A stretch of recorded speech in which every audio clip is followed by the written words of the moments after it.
80 शब्द प्रति मिनट की गति से मैटर स्टार्ट होगा।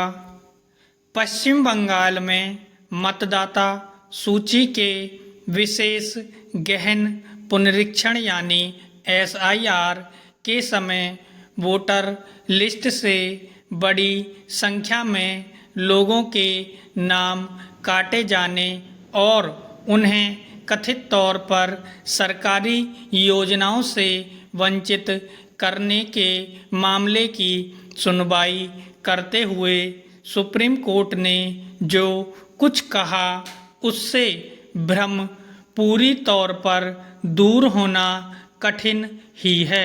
सुप्रीम कोर्ट ने स्पष्ट किया कि मतदाता सूची से नाम काटने का मतलब नागरिकता खत्म होना नहीं है, क्योंकि चुनाव आयोग को नागरिकता तय करने का अधिकार नहीं है।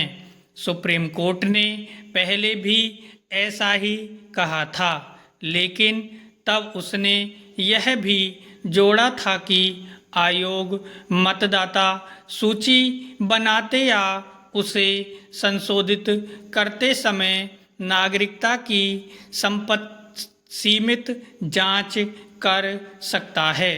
उसने ऐसी टिप्पणी इसलिए की थी क्योंकि चुनाव आयोग को यह देखना होता है कि मतदाता भारतीय नागरिक है या नहीं। उसे यह देखने का अधिकार इसलिए दिया गया क्योंकि चुनाव प्रक्रिया में भाग लेने का हक भारतीय नागरिकों को ही मिल सकता है। निसंदेह चुनाव आयोग के पास यह अधिकार नहीं कि वह किसी की नागरिकता का निर्धारण करे, क्योंकि नागरिकता का निर्धारण तो भारतीय नागरिक अधिनियम के तहत होता है और इसके अनुसार जन्म, वंश, भारत में लंबे समय से रहने आदि के आधार पर नागरिकता तय होती है। समस्या यह है कि अपने देश में नागरिकता सिद्ध करने वाला कोई सुनिश्चित प्रमाण पत्र नहीं है।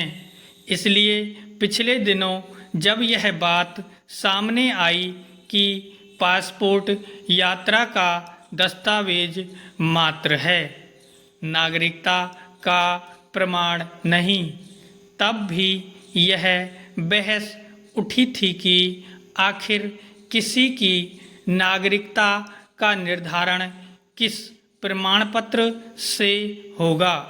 इस प्रश्न का कोई सीधा सरल उत्तर तब तक नहीं मिल सकता जब तक लोगों को नागरिकता सिद्ध करने वाला कोई प्रमाण पत्र नहीं दिया जाता।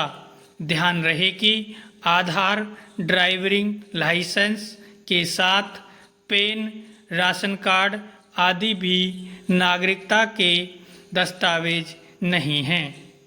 मतदाता पहचान पत्र भी नागरिकता का प्रमाणन नहीं करता। चुनाव आयोग की SIR प्रक्रिया इसलिए जटिल है क्योंकि लोगों के पास ऐसे दस्तावेज बहुत कम हैं जिनसे उनकी नागरिकता का आसानी से प्रमाणन हो जाए। अपने देश की एक अन्य समस्या यह है कि यदि कोई राशन कार्ड, आधार आदि बनवा ले तो फिर वह हर तरह के दस्तावेज हासिल कर सकता है।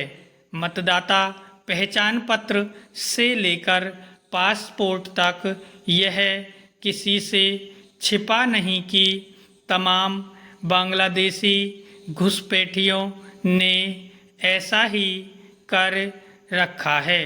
समाप्त।